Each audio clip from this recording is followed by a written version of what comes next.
Buenos días a todas y a todos. Voy a dar cuenta de los asuntos que hemos impulsado para el pleno del próximo jueves.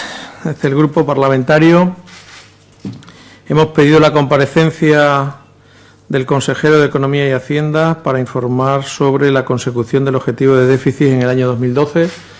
Ya habíamos hecho esta petición para el último pleno del mes de mayo, pero por razones personales el consejero no pudo venir a ese pleno y lo dejamos para mejor ocasión.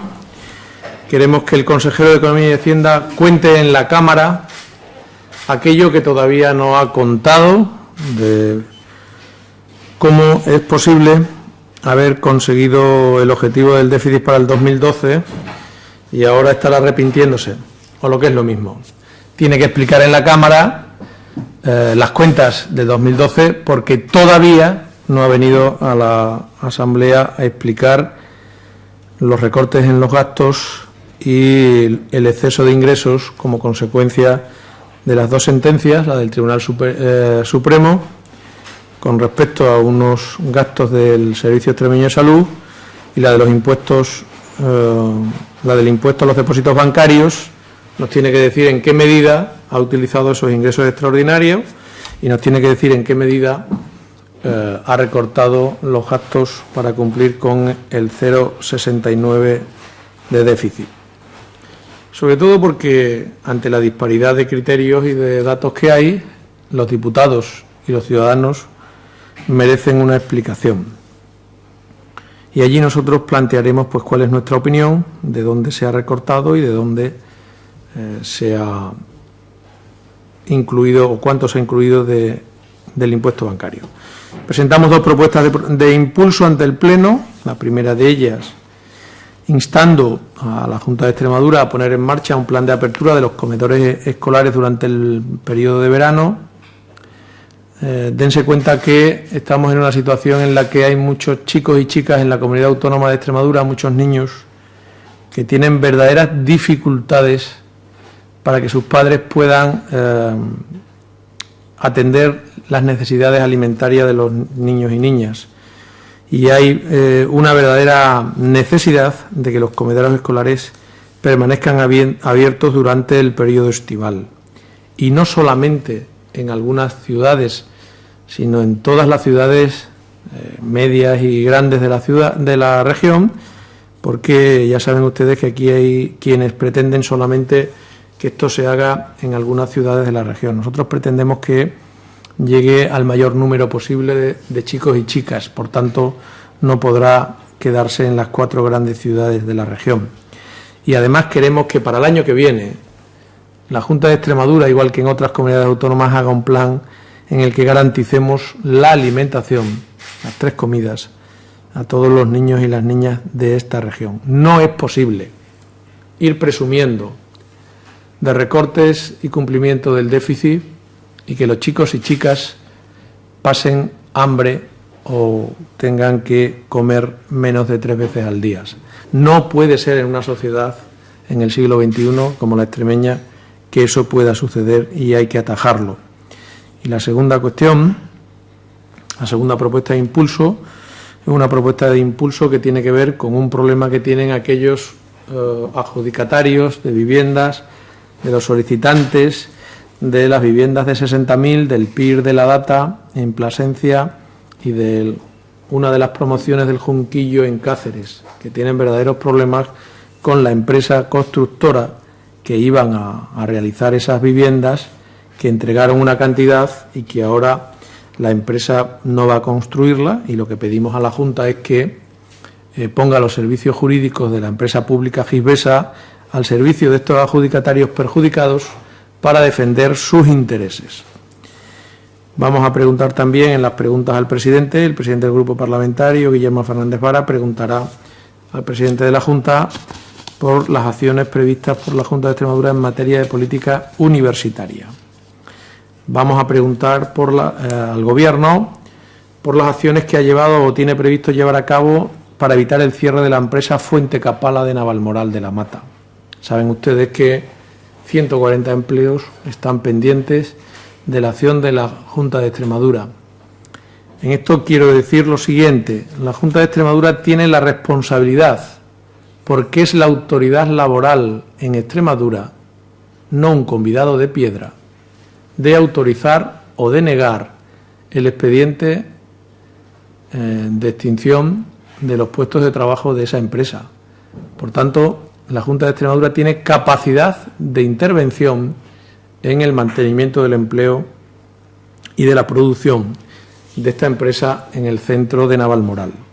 Por tanto, vamos a interesarnos por las acciones que ha hecho la Junta de Extremadura, que hasta el momento han sido pocas, por no decir ninguna, a tenor de lo que dicen los representantes de los trabajadores y de las trabajadoras de esa empresa.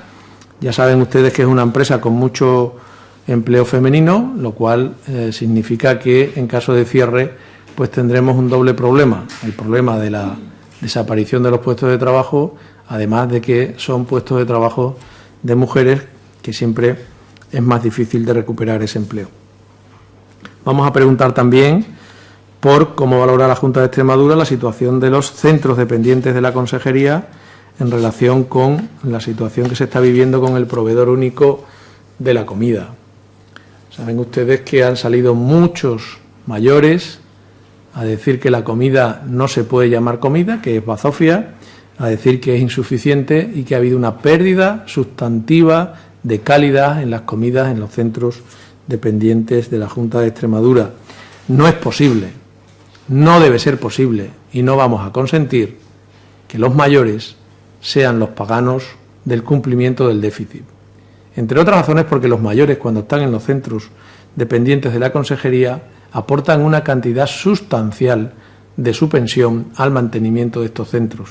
Y por tanto no es posible que, para seguir haciendo esta política de marketing de sacar pecho con el déficit, tengan que ser los paganos o los niños en los colegios porque no se abran los comedores escolares en verano, o los mayores que están viendo cómo la comida está siendo de pésima calidad. Y luego preguntaremos al Gobierno también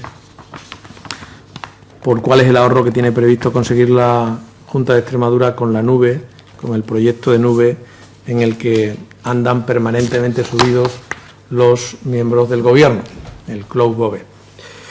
Por último, me gustaría hacer referencia a una cuestión del reglamento. Saben ustedes que estamos reformando el reglamento. Y ayer una diputada del Grupo Parlamentario Socialista, con todo el derecho del mundo, pedía que se contemplara en el nuevo reglamento el derecho de maternidad y el derecho de paternidad.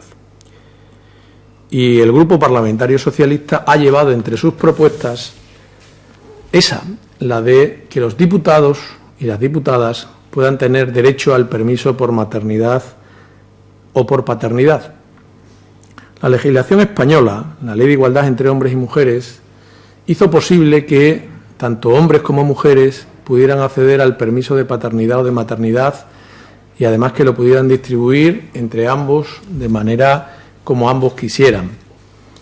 En el reglamento de la Cámara no estaba previsto todavía ese derecho, y nosotros consideramos que es un derecho de las diputadas que tiene que ver de manera inherente a su derecho a la maternidad, y también el permiso de paternidad de los diputados.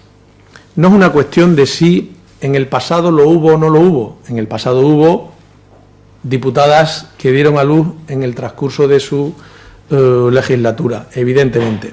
Pero o bien tuvieron que optar por no tener permiso de maternidad y venir a cumplir con sus funciones de diputadas, o bien tuvieron que atender a sus funciones como madre y dejaron de venir a cumplir sus funciones como diputada.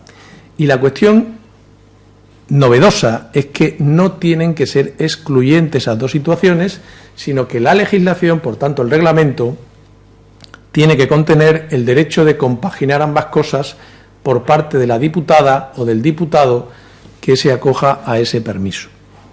Y eso es lo que es novedoso en esta nueva situación de reforma del reglamento y que plantea el Grupo Parlamentario Socialista, es decir, que el diputado o la diputada pueda optar libremente a disfrutar el permiso de paternidad y maternidad sin que ello suponga menoscabo de sus funciones como diputado. Es decir, que se le permita ejercer la maternidad, pero también seguir ejerciendo sus derechos como diputada.